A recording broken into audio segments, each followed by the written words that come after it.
할렐루야, 주는 그리스도시요 살아계신 하나님의 아들이시니이다.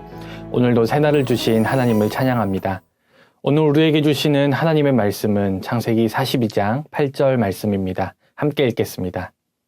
요셉은 그의 형들을 알아보았으나 그들은 요셉을 알아보지 못하더라. 선거를 앞두고 있을 때 후보자들의 공약을 듣다 보면 우리가 원하는 세상이 다가올 것 같은 생각이 듭니다. 이처럼 공직에 나서는 후보자들이 유권자에게 내놓는 공약을 매니페스토라고 합니다. 라틴어를 어원으로 하는 이 말은 매우 뚜렷함 혹은 분명한 의미라는 뜻을 가지고 있는데요. 그렇기 때문에 모든 공약을 매니페스토라고 부르지는 않습니다. 구체적인 근거와 강한 의지를 가진 공약이어야 매니페스토라고 부르게 됩니다. 매니페스토는 정책이나 공약만 해당되는 것이 아닙니다. 반드시 지키겠다는 의지가 포함된 약속이라면 그것을 매니페스토라고 부를 수 있습니다. 결혼식을 올릴 때 신랑과 신부가 나누는 결혼서약도, 수많은 관계 속에서 반드시 지키겠다고 다짐하는 약속도 일종의 매니페스토라고 할 수 있습니다. 우리도 그런 약속을 할 때가 있습니다.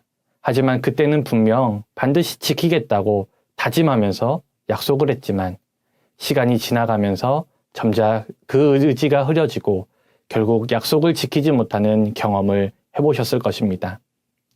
그러니 매니페스토라고 해서 그 약속이 반드시 지켜지는 것은 아닙니다. 하지만 하나님의 약속은 다릅니다. 때로는 그 약속의 성취가 더디게 보일지라도 하나님은 한 번 하신 약속을 절대 잊지 않으시고 반드시 지켜내십니다. 그리고 오늘 하나님께서는 요셉에게 꿈으로 보여주셨던 약속을 지키려 하십니다. 바로의 꿈을 해석하여 요셉이 총리가 된 후 애굽에는 7년의 풍년과 7년의 기근이 시작되었습니다. 그리고 이 기근은 애굽을 넘어 야곱이 살고 있는 가나안 땅까지 황폐하게 만들었습니다. 먹을 것이 없던 야곱은 애굽에 곡식이 있다는 소식을 듣게 되었습니다. 그래서 자신의 아들들을 애굽으로 보내 곡식을 사오도록 하였습니다. 그렇게 막내 베냐민을 제외한 요셉의 형들이 곡식을 얻기 위해 애굽으로 향하게 됩니다. 요셉의 형들은 애굽에 도착한 후 총리를 찾았습니다. 그리고 그들은 자신들이 애굽의 노예로 팔아넘겼던 요셉 앞에 서게 되었습니다. 요셉이 애굽으로 팔려가면서 완전히 단절된 것처럼 보였던 가족들과 다시 연결되는 순간입니다. 더 나아가 요셉의 부모와 형제들이 요셉 앞에 절하게 될 것이라는 하나님의 약속의 성취가 얼마 남지 않았음을 직감하게 되는 순간입니다. 사랑하는 여러분, 하나님께서는 7년의 기근을 통해 요셉을 총리로 만들었을 뿐만 아니라 요셉과 그 형들의 만남까지도 계획하셨습니다. 요셉의 형들은 요셉의 꿈을 듣고 그것을 방해하려고 요셉을 애굽으로 팔아넘겼습니다. 하지만 하나님은 그 모든 일들을 사용하여 요셉을 애굽의 총리로 만들고 다시 요셉이 가족들을 만날 수 있도록 인도해 주십니다. 그러니 하나님의 약속은 그것을 방해하려는 인간의 어떤 시도보다 크심을 우리는 깨닫게 됩니다.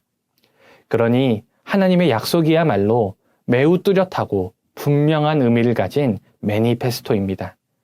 그리고 성경에는 우리를 향한 하나님의 수많은 매니페스토가 있습니다. 그리고 그것은 반드시 성취될 것입니다. 그러니 오늘 하루도 분명한 하나님의 약속, 매니페스토를 붙잡고 하루를 살아내시는 저와 여러분 되시기를 소망합니다. 기도하겠습니다. 신실하신 하나님, 우리에게 분명한 약속을 주시고 그 약속을 반드시 이루시는 주님을 찬양합니다. 요셉을 끝까지 인도하셔서 그의 꿈을 이루셨듯이 우리의 삶도 주님의 선한 계획 가운데 이루어 가실 줄 믿습니다. 눈앞의 현실에 낙심할 때마다 우리를 붙잡아 주시고 하나님의 신실한 매니페스토를 기억하게 하옵소서.